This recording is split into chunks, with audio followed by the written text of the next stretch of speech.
Pues en primer lugar un cordial saludo a todos los colegas presentes, pues un saludo especial al doctor Juan Carlos Novoa, presidente de nuestra asociación, honorables magistrados, magistradas, están aquí presentes. Un saludo muy también especial pues acá los panelistas, un gusto, se está cortando, a ver, un gusto doctor Lara.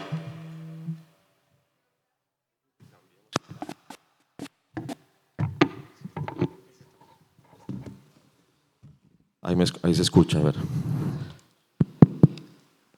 Vamos a ver si este funciona. Bien, bueno, pues es un gusto estar en este panel realmente con el doctor Laverde, representante pues magistrado del Consejo de Estado, el doctor Julio Alvear, pues como ya lo anunció la maestra de ceremonia, pues es profesor de Filosofía del Derecho, de Filosofía Política, de Derecho Constitucional, Derecho Público, chileno. Doctor Julio, usted es de Santiago. Un gusto estar con usted. Igualmente, pues el doctor Julián Prada, nuestro colega de la asociación. Bueno, el doctor Juan Carlos Flores nos deja, pues, Juan Carlos Cortés nos deja una introducción pues, muy apropiada a esta materia. Es una materia sin duda muy importante, no solamente actual, sino y también muy compleja. Hemos mencionado distintos aspectos. Hay cuestiones relacionadas, por supuesto, con la aplicabilidad, hay cuestiones relacionadas con la necesidad de comprender mucho mejor, como lo hizo ayer el doctor Oriol, la utilización de la inteligencia artificial aplicada a las ciencias humanas, específicamente al derecho. Organizar este panel no era sencillo, justamente porque tenemos muchos temas que abordar. Queremos hacer una reflexión de temas filosóficos, pero también aterrizar a unos aspectos prácticos, aprovechando, como lo decía, la importante exposición práctica del día de ayer del doctor Oriol, relacionándolo con la presentación que nos acabó de hacer el doctor Juan Carlos Cortés en estos estándares en materia jurisprudencial. Y por supuesto, en ese sentido el reto es retomar esta línea y hacer un aporte adicional en esta materia que sin duda pues por alguna razón llevamos ya un par de años hablando permanentemente de este asunto, pero fíjense que más allá de tratarlo con mucha frecuencia en los últimos meses, en los últimos 2 años, no terminan de quedar claros algunos aspectos.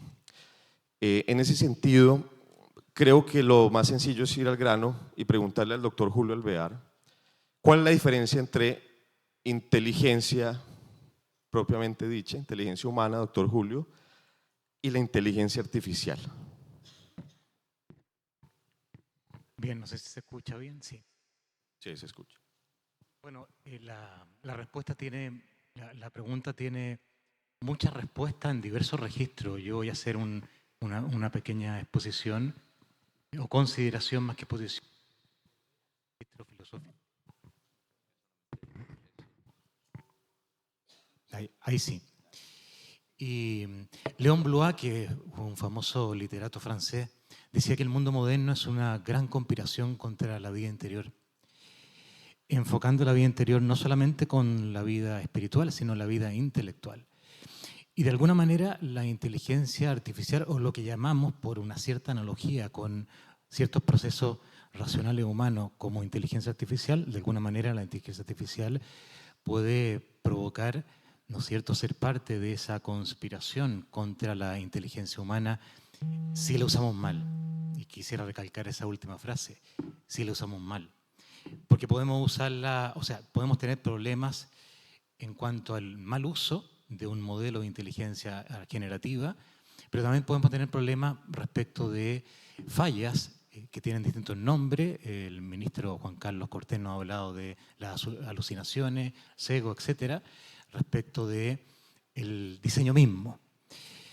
Entonces, el primer problema que encontramos respecto de la comparación entre la inteligencia artificial y la inteligencia humana es que no podemos sustituir la inteligencia humana. No podemos descansar en la inteligencia humana para tener inteligencia artificial para dejar de tener actos humanos, actos de inteligencia. La Constitución chilena dice que el Estado está al servicio de la persona humana y su finalidad es el bien común. El ser humano es el que tiene que penetrar en esa realidad. El juez, el abogado constitucionalista, el profesor de Derecho, tener en su mente qué significa persona humana, qué significa servicio, qué significa bien común, en diversos grados según la penetración intelectiva. Ese ejercicio lo hace la inteligencia humana. Ese ejercicio no lo hace la inteligencia artificial, que llamamos inteligencia artificial porque a partir de un océano casi infinito de datos nos da un resultado, una resolución a un problema desde un punto de vista estadístico. Son máquinas sintácticas, no son máquinas semánticas. La inteligencia humana es semántica. La inteligencia humana abstrae. Un niño de poquitos años con unos pocos ejemplos del Tyrannosaurus Rex, que me encantaba cuando yo era chico, ya lo reconoce. La inteligencia artificial no necesita muchos datos para darnos un resultado estadístico y poder ubicar en 99,9% de los casos si estamos en una situación de Tyrannosaurus Rex. Entonces, la primera diferencia, que es muy importante y que a veces se nos olvida porque el mundo moderno, como decía Léon Blois, nos ha quitado el tiempo para pensar, para inteligir. La primera gran diferencia es que el ser humano abstrae, elabora conceptos, penetra la realidad en diferentes grados. La inteligencia artificial es una máquina calculadora, una potencia calculadora casi infinita, pero son estratos muy diferentes, muy diferentes. La inteligencia humana está casi a una infinita distancia superior a la inteligencia artificial. Por esa razón, por la capacidad de comprensión del yo, que eso es la inteligencia. Y ese punto nos lleva a otro. Uno cuando se aproxima a la inteligencia humana desde el ámbito de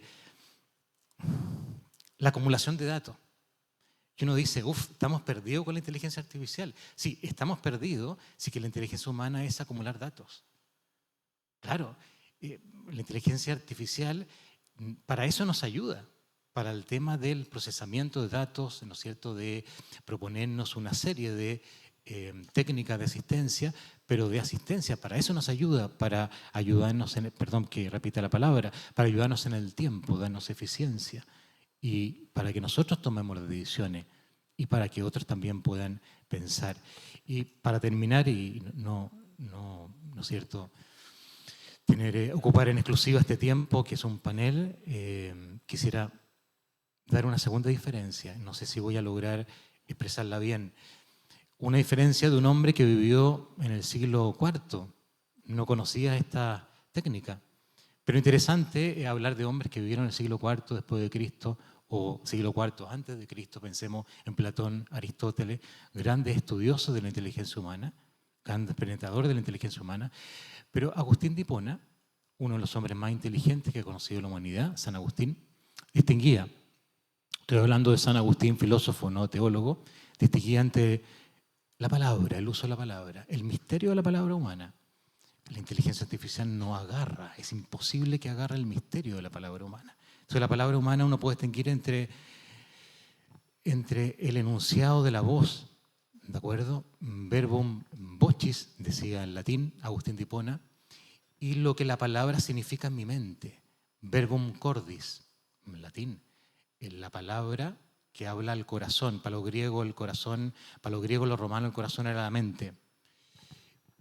Aunque más profundo que eso, ¿de acuerdo? Entonces una cosa en la palabra es el enunciado. Yo digo derecho disciplinario. Es un enunciado.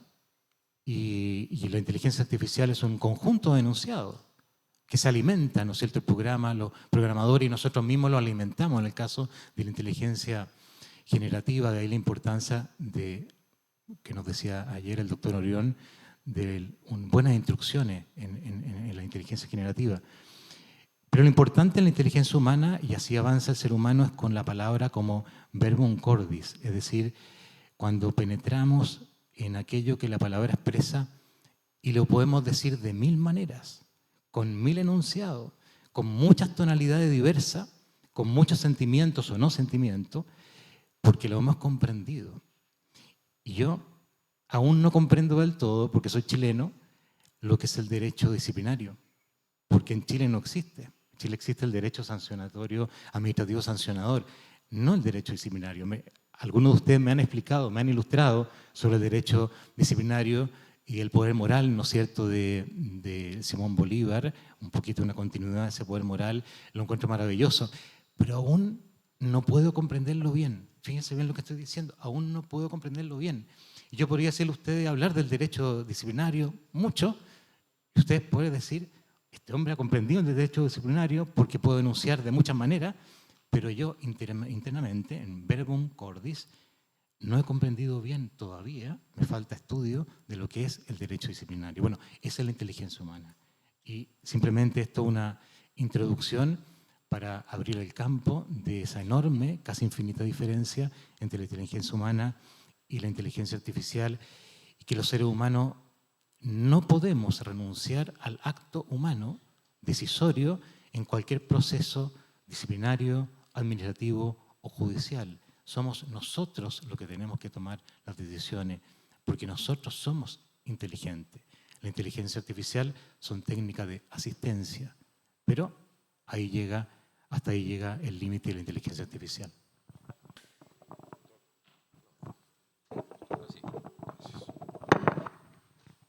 Bueno, muchas gracias, doctor Julio, por esa introducción muy clara.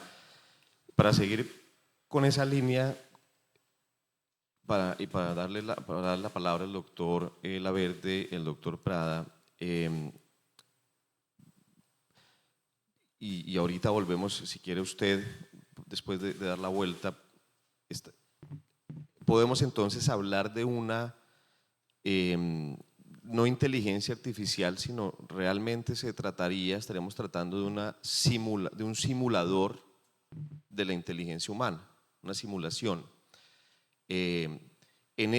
Esa premisa, por favor, para que ustedes hagan su comentario frente a eso. Vamos a empezar con el doctor Julián Prada.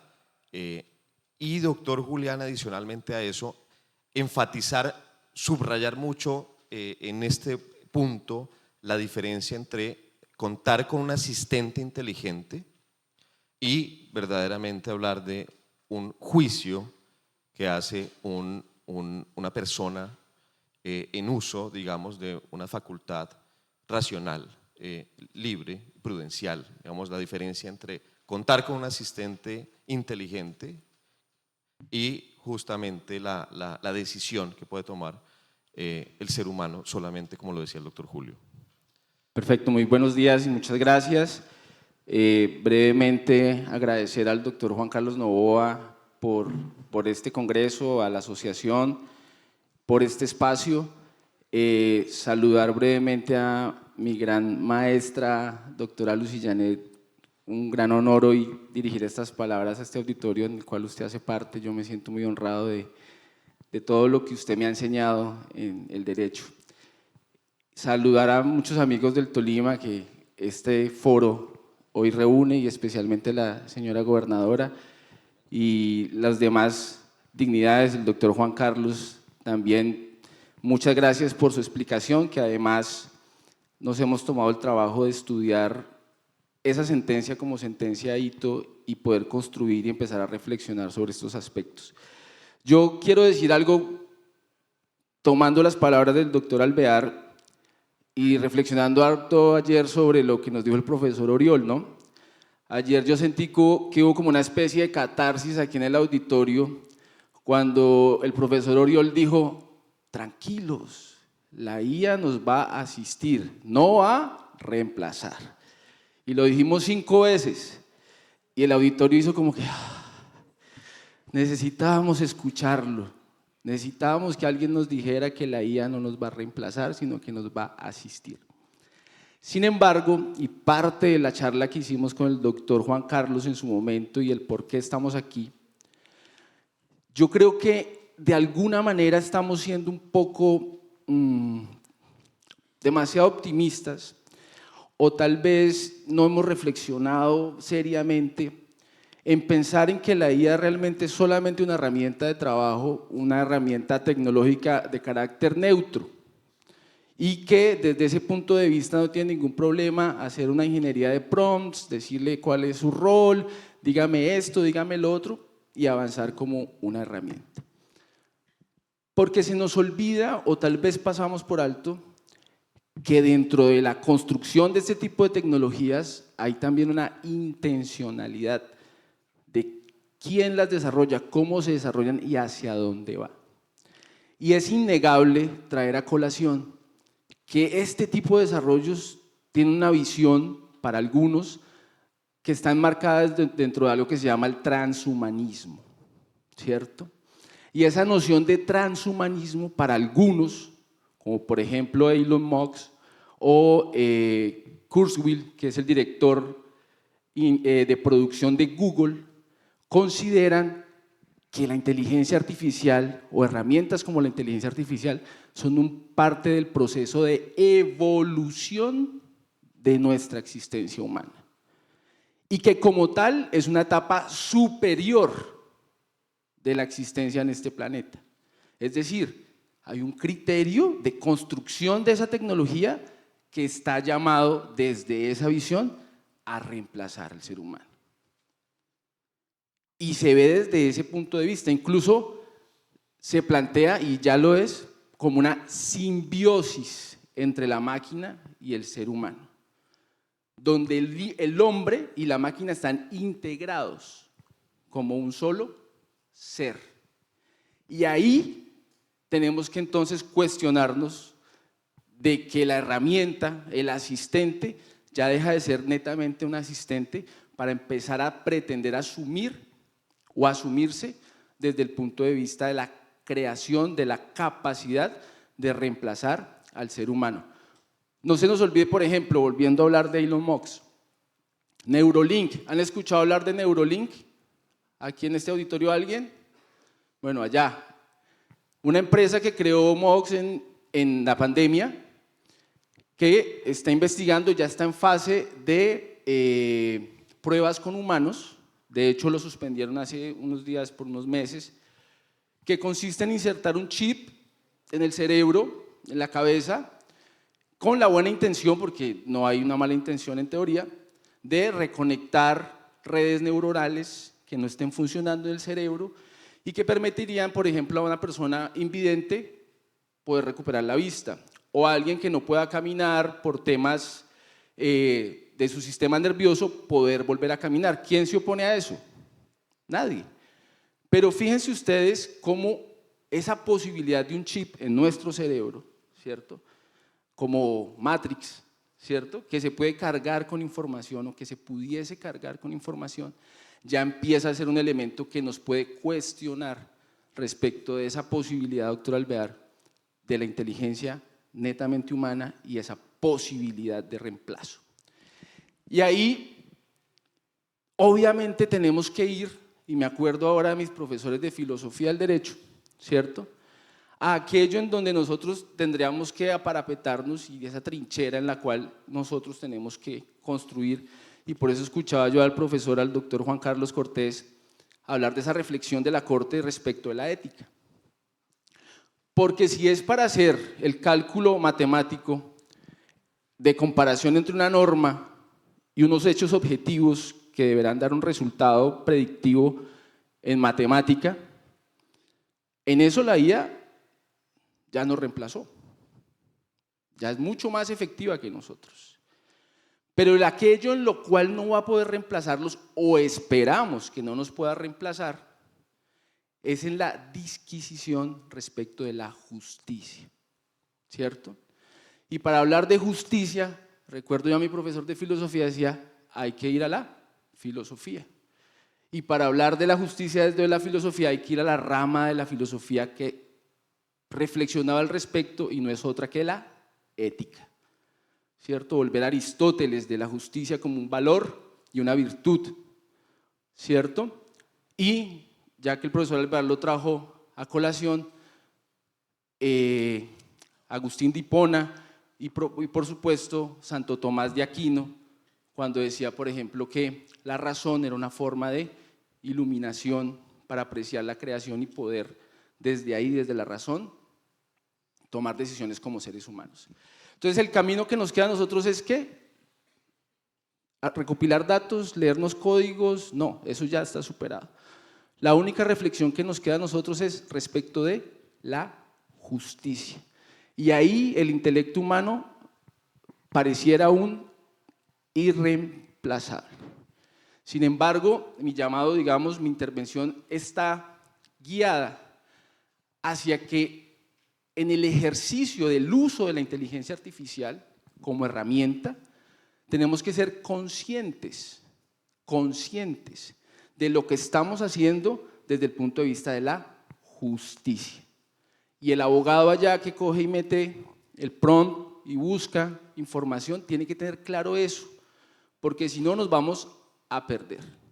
Estos mismos teóricos, Harari, que lo citaba el profesor Cortés en su libro Nexus, que dice que la IA es un agente independiente. Estos teóricos del transhumanismo dicen lo que estamos buscando es que sea autoconsciente, que se perciba a sí misma, que tenga conciencia del yo y que supere en algún momento esta etapa retrógrada del ser humano. ¿Y qué vamos a hacer cuando esos escenarios que parecían muy lejos, como el del hombre bicentenario, ¿cierto? Que un androide humanoide con apariencia humana que desarrolle una posible autoconciencia se autoperciba como humano? Habrá que acudir a la biología, dijeron. Habrá que acudir a qué escenarios. ¿Cuál es el tema? No es una tecnología neutra o no la podemos percibir simplemente como una herramienta absolutamente neutra. Ahí hay un sentido, ahí hay un objetivo incluso económico, ¿cierto? El trabajador humano es más costoso, el trabajador humano hace sindicato, pone pereque. Mejor vamos a las máquinas, superemos el tema humano, usted humano viva de un subsidio, no tendrás nada y serás feliz, dice el Foro Económico Mundial. ¿Por qué? Porque en una etapa de ultracapitalismo, ese escenario es más óptimo desde el punto de vista económico también. Entonces, estas herramientas no son neutras. Y nosotros como juristas y como nuestra formación en ciencias humanas tenemos que usarlas, implementarlas y hablar de esto desde esa perspectiva, porque creo que si no lo hacemos, estamos dejando un campo muy amplio para que en efecto, en los temas básicos, que son la gran mayoría de las cosas, terminemos siendo reemplazados por este tipo de tecnologías. Doctor Julián, muchas gracias. Doctor Laverde, entonces unas consideraciones iniciales, si le parece bien, sobre todo estos asuntos que acabamos de tocar. Bueno, muchas gracias, muy buenos días a todos, muy complacido de estar con ustedes en este Congreso de Derecho Disciplinario. Doctor Juan Carlos, muchas gracias por la invitación a la asociación. Mi saludo muy cordial al doctor Juan Carlos Cortés, la doctora Diana, doctor Carlos, nuestra expresidente del Consejo de Estado, la doctora Lucía Janet.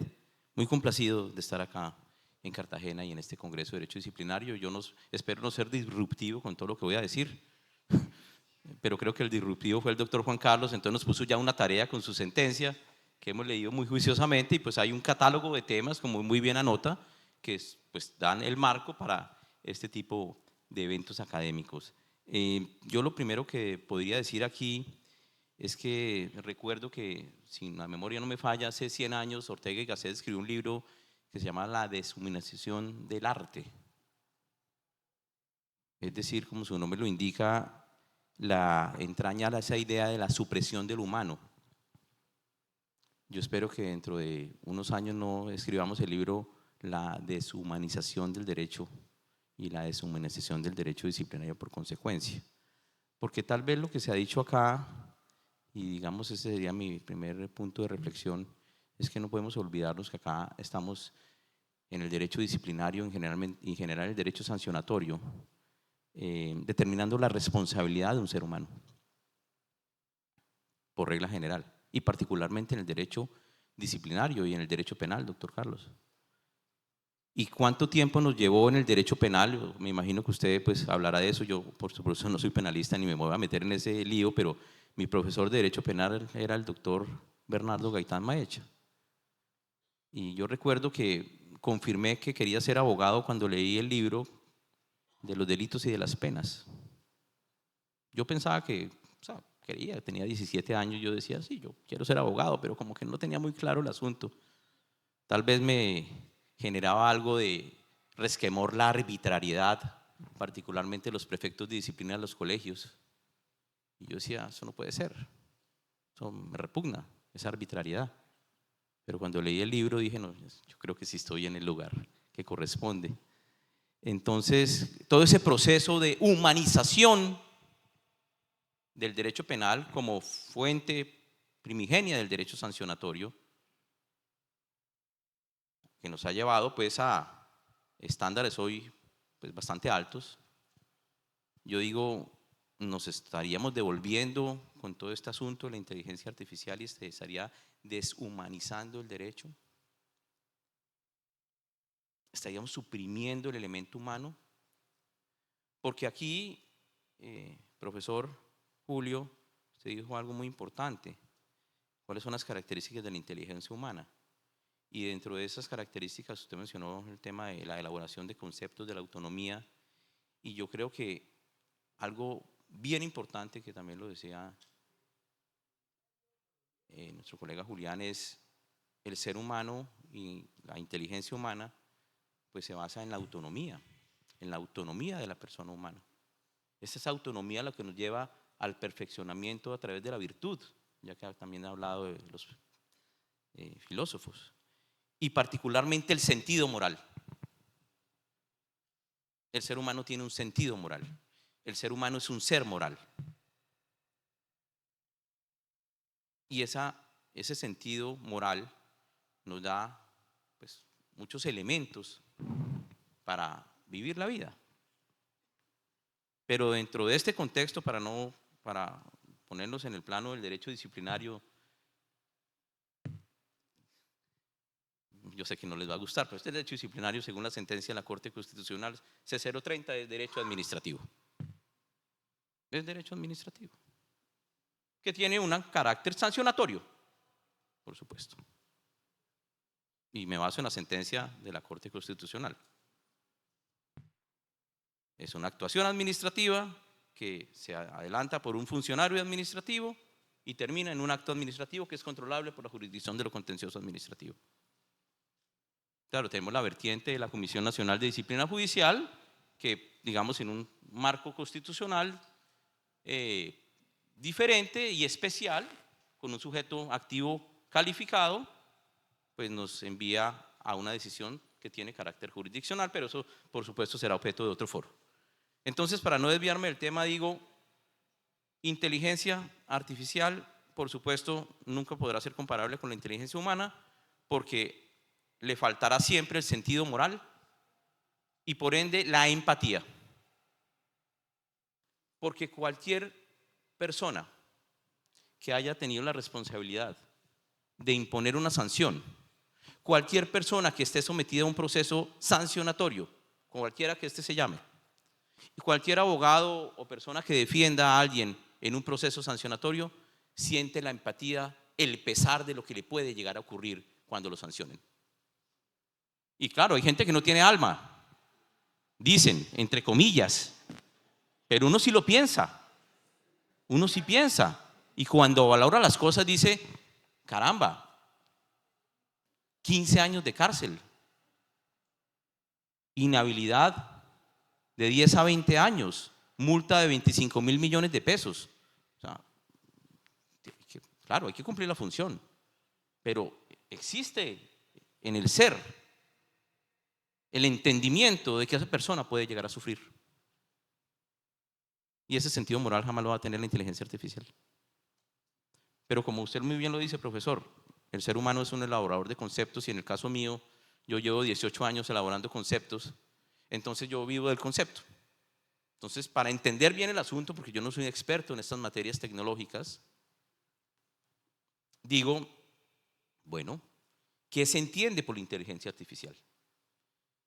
Y entonces, pues, voy a los que más o menos dicen saber. El Consejo de Estado francés, año 2022, un pronunciamiento del Consejo de Estado francés, y ellos dicen allá, eso se encuentra por la página web del Consejo de Estado francés, la inteligencia artificial es un producto servicio. Entonces, como dice usted, respira uno, porque el ser humano no puede ser un producto servicio. Que se utiliza o que utiliza uno o varios programas informáticos basados en el uso de algoritmos y datos masivos. Entonces, me ubico y digo, caramba, nunca se podrá sustituir al ser humano porque nosotros nunca podremos ser un servicio, ni un producto, a pesar de que hay gente que se vende como producto también, ¿no? Y la Comisión Europea dice que son programas informáticos que son diseñados para resolver de forma autónoma, pero claro, de forma autónoma porque han sido programados para dicha finalidad.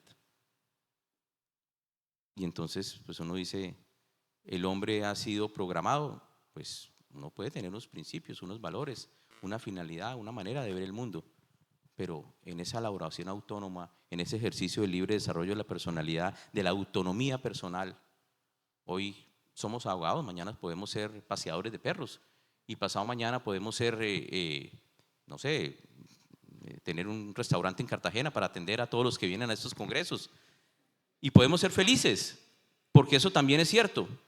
El ser humano busca la felicidad. Dudo mucho que la inteligencia artificial lo pueda hacer. Creo que esas serían unas primeras reflexiones. Obviamente, esto es lo que genera, o sea, este entendimiento de que la deshumanización del derecho, pues al uso de estas herramientas, pues genera unas tensiones. Y la principal tensión, como me imagino lo vamos a revisar más adelante, pues es, como dice el doctor Juan Carlos en la sentencia, pues el tema de la sustitución del juez o del quien adopta una decisión y por supuesto todos los problemas relacionados con el debido proceso como garantía fundamental de todos los colombianos. Y culmino diciendo que pues este ejercicio es muy importante porque siempre va a haber una tensión mientras que tengamos una constitución como la colombiana, que es una constitución humanista, que es una constitución garantista y que es una constitución fundada en el respeto y la garantía de la dignidad humana de todos los seres humanos. Eso es como una primera reflexión sobre este tema y pues lamento no haber escuchado al profesor Oriol, pero creo que espero no haber repetido algo que él haya dicho y haber generado pues un debate innecesario. Gracias. Bueno, gracias, doctor Olaverde. Bien, en aras de aprovechar el tiempo, la idea es que tratemos dos puntos que son importantes y no se nos queden por fuera. Primero, la cuestión regulatoria, es decir, vamos a mirar en qué etapa estamos en Colombia, en qué punto en cuanto a la regulación, estamos en una perspectiva prohibitiva, una perspectiva permisiva, y en segundo lugar, problemas concretos procesales, y si se quiere disciplinarios, pero son comunes normalmente al proceso administrativo, al proceso judicial. En ese sentido,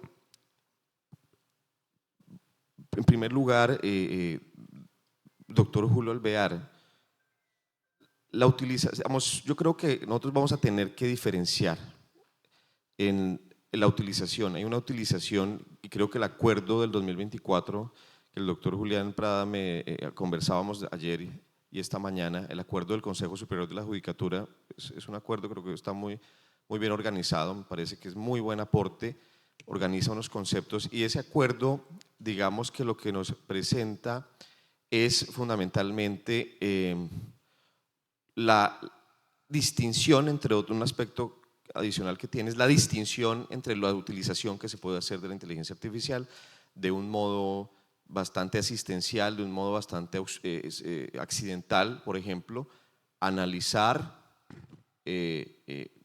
hacer un resumen, una síntesis de unos hechos en donde hay realmente poco aporte analítico, lo que hay es una, digamos, elaboración lingüística, un procesamiento lingüístico mejorado, hasta la utilización de un análisis jurídico en una ratio decidendi, y por supuesto creo que estamos descartando provisionalmente la decisión.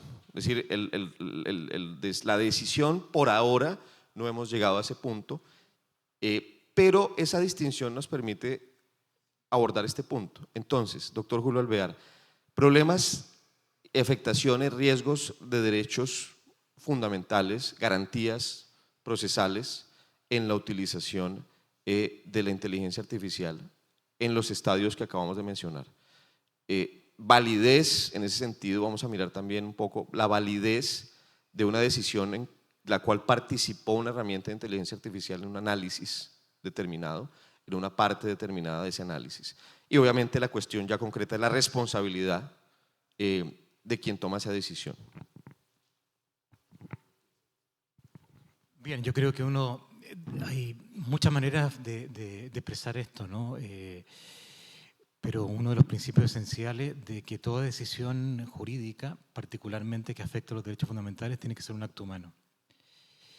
¿Y por qué lo digo? Porque pareciera que esa tipificación de acto humano a veces no está clara. El otro día hubo una presentación en Chile de un libro reciente mío sobre o contra los llamados nuevos derechos humanos, y puse inteligencia artificial y hizo un resumen estupendo del libro. Entonces uno podría hacer resumen estupendo de muchas cosas, pero uno dice, soy yo el que tengo que conocer aquello que la inteligencia artificial resumió. Soy yo el que tengo que tenerlo adentro. No basta que un instrumento externo, la inteligencia es algo intrínseco, no extrínseco. Entonces, no es suficiente que yo utilice una herramienta, ¿no es cierto?, una inteligencia artificial para que me haga un resumen de algo. Yo tengo que verificar ese resumen. Porque, en definitiva, el acto, ¿no es cierto?, de todo operador jurídico decisivo que funda derechos o que delimita derechos o que establece cargas y obligaciones, tiene que ser un acto humano. Y entonces, de ahí parte, ¿no es cierto?, toda la necesidad del derecho al control de las distintas etapas, ¿no es cierto?, de alimentación y desarrollo y procesamiento de los modelos de inteligencia artificial. El reglamento de inteligencia artificial del año 2024 de la Unión Europea establece uso de inteligencia artificial de riesgos inaceptables, usos de inteligencia artificial de alto riesgo, y en el de alto riesgo coloca el uso de la inteligencia artificial en los procesos administrativos y judiciales. Y entonces aconseja una serie de medidas a tomar compensatorias para que esos riesgos no se den, ¿no es cierto? Entre ellos la alta calidad de datos que uno alimenta en un modelo de inteligencia, una alta calidad de los datos, la posibilidad de registrar las distintas actividades para después, ¿no es cierto?, lo que tocó el magistrado del Tribunal Constitucional, todo el tema de la trazabilidad y la transparencia. Pero yo, para terminar, quisiera situarme en la alta calidad de los datos. Eso a veces nos olvida y hay mucha alucinación, lo que se denomina alucinación, a veces voluntaria, otras veces involuntaria, y tenemos que hacernos cargo de eso. Y hay mucha alucinación respecto de fuentes, de sentencias, de escritos jurídicos. Ha llegado a niveles increíbles en la academia. Yo me dedico en gran parte a la academia. En los programas doctorales ahora estamos monitoreando el uso de la inteligencia artificial, porque una tesis doctoral es comprobar que una persona tiene la capacidad de investigar y de utilizar su inteligencia. Podría ser que la tesis doctoral se enriqueciera mucho con la inteligencia artificial, pero no nos sirve, porque el concepto de tesis doctoral es otro. Recientemente, creo que hace 2 años, salió una revista científica importantísima en Estados Unidos, un artículo de el brote de COVID en una ciudad de Pokémon. ¿De acuerdo? No me acuerdo, yo no soy experto en Pokémon, pero hay ciudades en Pokémon y puso el nombre de la ciudad. Y el autor se definió perteneciente de una universidad de ciudad gótica. ¿Saben ustedes que ese artículo comenzó a ser citado, replicado, como una fuente de autoridad en diversos escritos científicos de carácter biológico, de carácter humanístico, etc.? Hasta que el autor envió una carta a la revista y dijo, esto fue una broma. Y fue una broma para ver en qué medida el tráfico infinito de conocimiento, escúchame, el tráfico infinito de conocimiento nos está rodeando y nosotros los seres humanos nos estamos dando cuenta de que la inteligencia consiste en digerir, en un proceso interior, no externo. Entonces, eso para mí es uno de los principios fundamentales para poder controlar el uso de la inteligencia artificial y que nos preste las enormes utilidades que creo que nos puede prestar si la utilizamos bien y evidentemente nos precavemos contra una serie de tendencias en este momento filosófico-científicas, como el doctor Julián señaló, del transhumanismo, ¿no? Que vienen una serie de filosofías que parten en Francia en la década de los 60, filosofía estructuralista y postestructuralista, se reciben en la Academia Norteamericana de los Estudios Culturales de distinta naturaleza y que niegan la naturaleza humana. Ustedes niegan la naturaleza humana y eso es muy grave, ¿de acuerdo? Y también tenemos que precaver eso. Yo no me acuerdo si era Horacio o Virgilio, que tenía una frase muy interesante que decía, cuando ustedes niegan la naturaleza humana, podemos negarla. Podemos negar que existen lo femenino y lo masculino, podemos negarlo, hacer un constructo y negarlo. Pero Virgilio Horacio decía, ustedes niegan la naturaleza humana y ella volverá galopando por su fuero. Nunca olvidemos eso. La naturaleza humana existe y volverá galopando por su fuero. Bueno, eso se aplica mucho también, sobre todo en la inteligencia artificial. Muchas gracias. Bueno, quisiera que el doctor Laverde y el doctor Prada nos pudieran hacer un comentarios muy puntuales para aprovechar el tiempo sobre 3 puntos. 2 problemas procesales prácticos. Hemos visto en el mundo, lo mencionaba el doctor Juan Carlos ahorita hace un momento, multas, sanciones importantes por citar alucinaciones en escritos de defensa o en escritos judiciales. Eso está ligado con el tema actual de la regulación. Es decir, de alguna manera las sentencias de la Corte Constitucional nos dan una vía libre, nos permiten la utilización racional, una utilización limitada de la inteligencia artificial.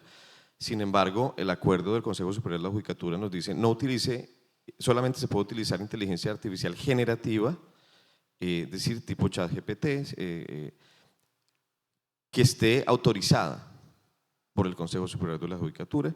Obviamente, eso hay que hacer unas interpretaciones con base en la transparencia algorítmica, con base en el principio más importante que hemos mencionado y es, no hay en este momento una sustitución del juez.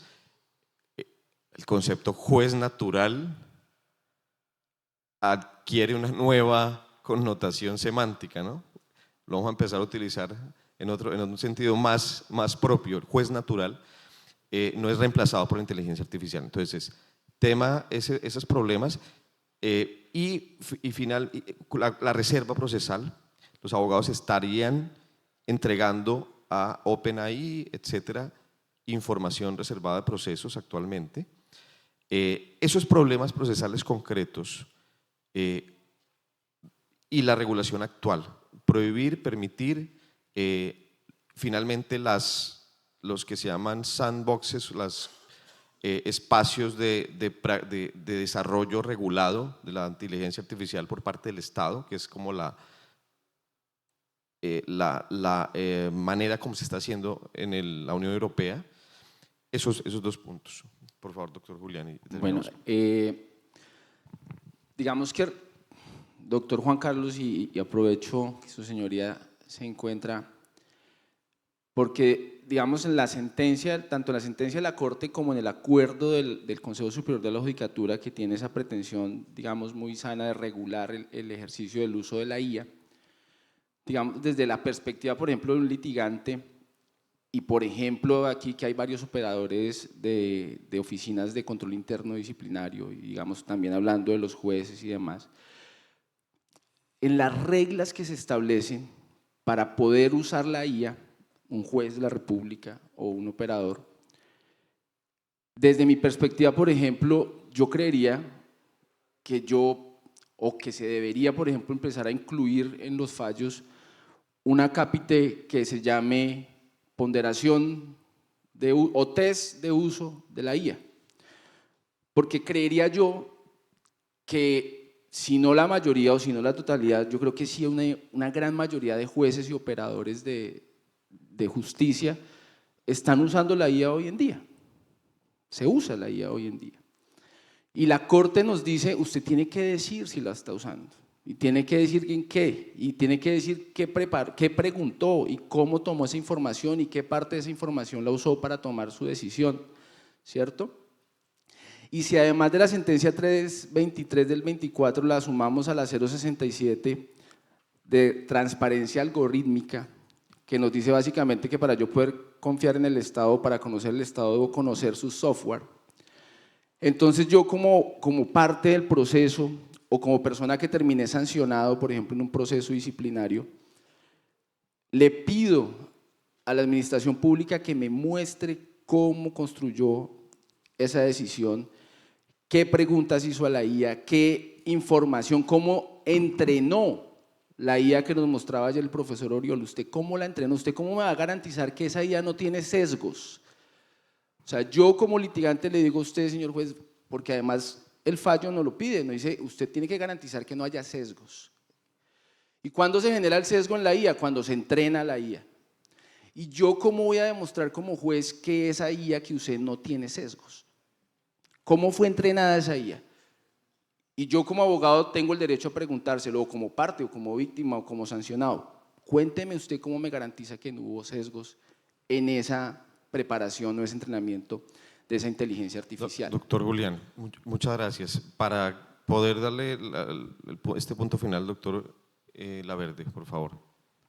Bueno, usted habla de los riesgos y habla de las posibles oportunidades, entiendo. Entonces, bueno, yo creo que los riesgos ya se han comentado acá, tal vez en ese punto que estaba comentando Julián, ese riesgo del sesgo de la inteligencia artificial lo que genera es una violación al principio de imparcialidad, porque pues el sesgo de constatación o comprobación que llaman lo que hace es en ocasiones que pues evidentemente se cometan arbitrariedades, incluso discriminaciones respecto a determinados sujetos. Hay un ejemplo en Estados Unidos de una inteligencia artificial que está programada y pues no le va muy bien a los afroamericanos con esa inteligencia artificial. Entonces yo creo que ahí hay que tener en cuenta ese riesgo. Y el otro riesgo, pues evidentemente es para el derecho de defensa, porque si uno lo está, entre comillas, investigando una máquina, uno cómo sabe, cómo se defiende contra esa máquina. ¿Sí? Lo que denominan en la doctrina las cajas negras. ¿Sí? Usted cómo se defiende frente a una imputación si desconoce los criterios que utilizó la inteligencia artificial para realizar esa imputación. Ahora, yo he escuchado aquí el tema de la decisión humana, sí, claro, pero la decisión humana, ojo, también incluye la valoración probatoria y también incluye la instrucción del proceso. ¿Sí? No nos olvidemos de ese puntico, porque algunas veces la decisión humana, sí, pero o sea, durante todo el proceso. Y si usted me permite, pues yo creo que acá ya lo dijeron, pero yo agregaría, además de algunos elementos que podrían ser objeto de regulación, además de la transparencia algorítmica, yo creo que es importante la posibilidad de garantizar la explicación al disciplinado del funcionamiento de la inteligencia artificial que está siendo utilizada para eventualmente adelantar como apoyo esa instrucción del proceso. Y por último, pues diría yo que se le requieren auditorías permanentes para evitar que la máquina se vaya autogenerando, porque pues entonces si se corrige, después dejamos de hacer la auditoría y se vuelve otra vez con el sesgo correspondiente. Y eso me lleva a un punto, porque con eso concluyo, y es, se supone que la inteligencia artificial tiene un grado de eficiencia, que nos va a facilitar las cosas, pero entonces aquí volvemos como a algunas novelas de ciencia ficción que después hoy en día vemos que no eran tan ciencia ficción, y es que si vamos a tener que crear todo un sistema para controlar a la IA, pues mejor no lo creemos y sigamos siendo los humanos los que tomamos las determinaciones en las actuaciones, por lo menos sancionatorias. Excelente conclusión. Doctor Juan Carlos, creo que nos toca continuar el panel el próximo año, porque este tema es muy amplio. Bueno, muchas gracias a todos. Muchísimas gracias, doctor Romero, por la moderación de este espacio, así también agradecer a los participantes de este panel.